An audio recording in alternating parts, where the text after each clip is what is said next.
Welcome to this video. As you know, I'm publishing a book this year with HarperCollins, and I want to have a chat with the person who's seen me through the storm of actually writing the book, offered a lot of guidance, offered a lot of professional tips on getting the book to be what it essentially is. And I'm really indebted to Rose Sandy here, who is my editor at HarperCollins. Thank you so much. But I kind of wanted to give everyone watching this a sense of who you are first and foremost, then talk briefly about the book. So can you give a brief introduction to you? Sure. So I am Rose Sandy, and I've been publishing with HarperCollins for almost 10 years, and I've done a range of books right across fiction and nonfiction. And currently I'm publishing director for nonfiction within our Harper Nonfiction team. And so that's me, and I'm really excited when I came across your book, because I had actually been looking for a money book for a while, but not just any money book. I really wanted something that was practical, helpful, and something that you could pass on from generation to generation. Yeah. So I know that obviously I did a proposal, and I think when we first met, you mentioned that you'd see me on Lorraine, because I did a little bit on Lorraine. Yeah. You must have a lot of proposals that come through your desk.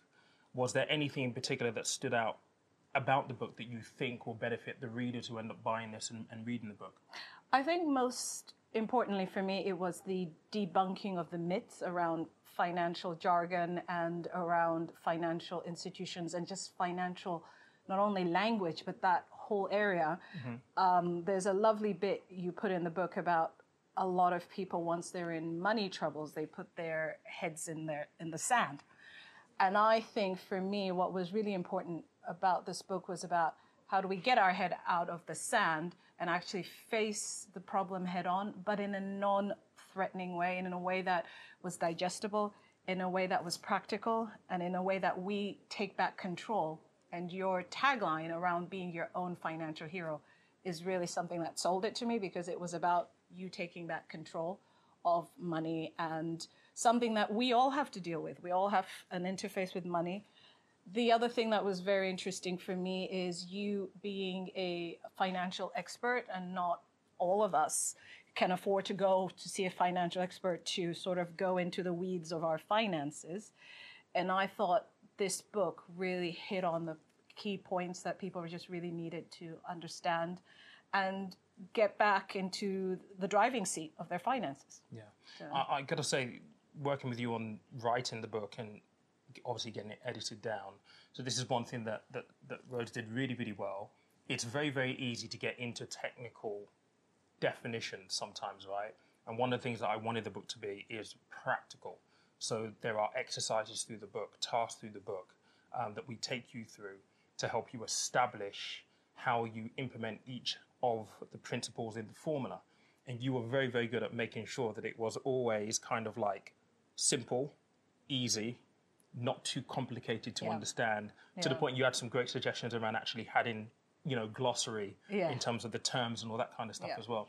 I think most people shy away from money because they feel, oh, I can't understand it. It's just way above my head. And I think what I really wanted this book to do was just to be accessible. For me, the key word was accessibility. Accessible in terms of, anybody can understand this. This is a book we should be able to give to anybody, teenagers, grandparents, at whatever financial journey you're on. And that's really why I thought debunking myths, getting rid of jargon, explaining terms and explaining processes, explaining our financial institutions, explaining words that we hear all the time, investing, credit scores, all these things people say, well, that's not for me to understand. Yeah. I said, no, it is for everybody to understand, and it's something that is long overdue. And I know we are, at the time of recording this, we are in this financial crisis, and people are tuned in to listen to advice about money. But what I also wanted this book to do is yes, it's for such a time as this, but it has to go beyond. Yeah. And that's what we were really aiming at with your book. Yeah. Finally, one last question for you. Okay. You've helped me create this book. Are there any favorite bits that you came across? There are quite a few favorite bits, and these are the ones that I found most practical. But one area I really enjoyed you reiterating was the whole emergency fund, and especially around what to do with it and what not to do with it, and also how to set it up. And also that it doesn't, anybody can start at any point, at any financial situation they're in, can start an emergency fund. I thought that was really good to have in there because, as you know, we're not taught a lot of this stuff in schools or maybe even in homes. And I think that the reason a lot of people find themselves in situations that are very difficult is because some of these practical things were never taught.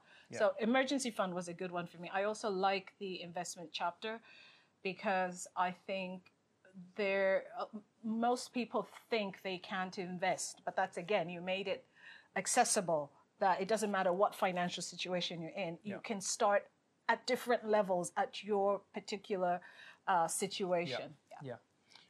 That's good for me to know. A lot of people who watch me will know that I'm really big on the investing side. But I think the book ultimately for me is, you know, I do talk a lot about investing, and investing really is how you create wealth. What the book basically does, it gives you a framework, a formula to give you strong foundations building up to that, because you can't just jump to investing. You need to have certain things in place beforehand.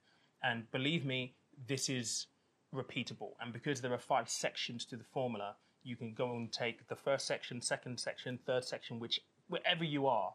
But combined, they are the building blocks to financial security and to you becoming your own financial hero.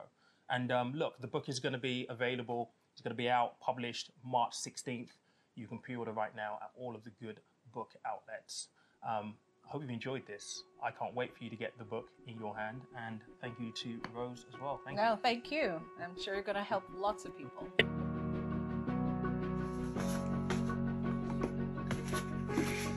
This is the first copy. Look at that! Oh my God. It's real. It's actually real. Oh my God. Look at this. The first physical copy of my book. Wow. And this is a note from my editor.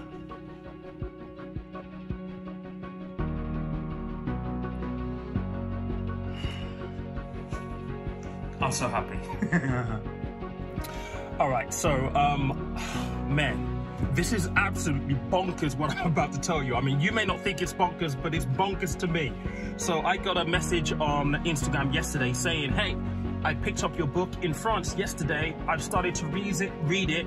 So exciting. And I'm like, hold up, like, the book isn't out until like next Thursday.